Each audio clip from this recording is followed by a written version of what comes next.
Fu poi interrogato a proposito della Madonna Cooper di Raffaello da lui venduta a Mellon. Era un altro esempio dell'astuzia di Mellon, che l'aveva strappato a Duven per $836.000, 522.500.000 lire. Io lo consideravo un prezzo molto basso, mentre la signora Mellon pareva altissimo, ma un giorno dopo colazione ho ceduto.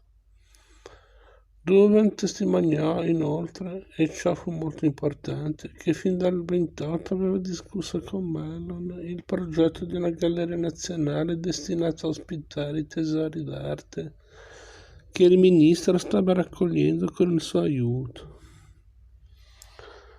La testimonianza di Duven contribuì notevolmente a disperdere l'atmosfera sinistra che gravava sul processo. In maniera inaspettata i quadri di Duven, il quale aveva sempre detto ai clienti che per quanto li pagassero erano a buon mercato, si allearono con Mellon nell'ora del bisogno. Alla fine la commissione fiscale d'appello accolse il ricorso di Mellon. La fine dell'incubo delle tasse lasciò Duven in una posizione magnifica. L'idea della Galleria Nazionale era ormai di dominio pubblico, così che l'unico problema di Duven era quello di procurare a Mellon le opere necessarie ad assicurare alla galleria stessa una base decorosa. Nel 1936, per la seconda volta nella storia dei loro rapporti, Duven decise di prendere, stavolta a Washington, un appartamento proprio sotto il suo. Come ebbe a raccontare più tardi un giorno disse a Mellon: «Io ho cose bellissime da offrirle, cose che lei dovrebbe possedere, ma lei non vorrà certo continuare a correre a New York per vederle. Né io ho energia sufficiente per continuare a correre a Washington.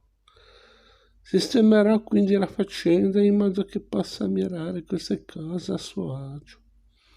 Poi aggiunse, alludendo alla Galleria Nazionale: «Naturalmente tali bellezze in realtà non appartengono a noi, appartengono al popolo». Poiché Mellon viveva in una casa vicina a DuPont Circle, Duven persuase la famiglia che abitava sotto a Mellon a cedergli il contratto d'affitto.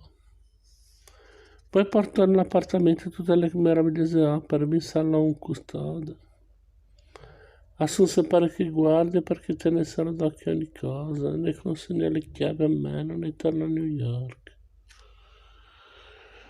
A New York per distrarsi mentre aspettava che il taciturno magnate si decidesse e si pronunziasse. Duven risolvette di divertirsi un po' alle spalle di un altro magnate per nulla taciturno, Adolf Hitler. Duven era d'opinione che gestione fatta per Holbein e per Dürer, di cui egli consentiva di occuparsi, l'arte tedesca fosse grossolana priva di gusto.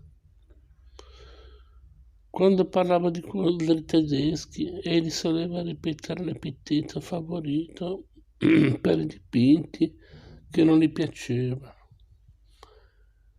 volgare. Hitler aveva deplorato il fatto che tanti artisti tedeschi fossero stati soppiantati nei musei e nelle collezioni private da italiani decadenti, operando sotto il nome di una ditta inglese di purissima genealogia ariana, che a sua volta si valeva di una ditta olandese altrettanto insospettabile. Dürer fornì i fondi per una grossa operazione a lunga scadenza che incanalò di nuovo verso la Germania opere d'arte tedesche ottenibili a buon mercato in cambio di italiani decadenti.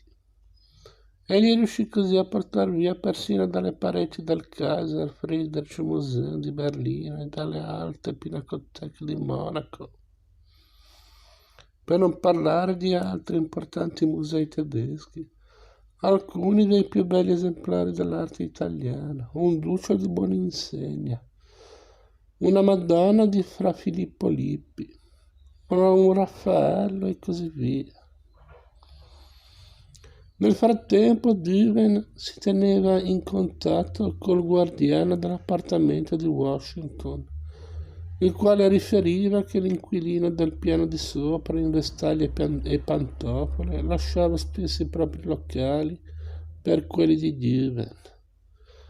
Talvolta raccontava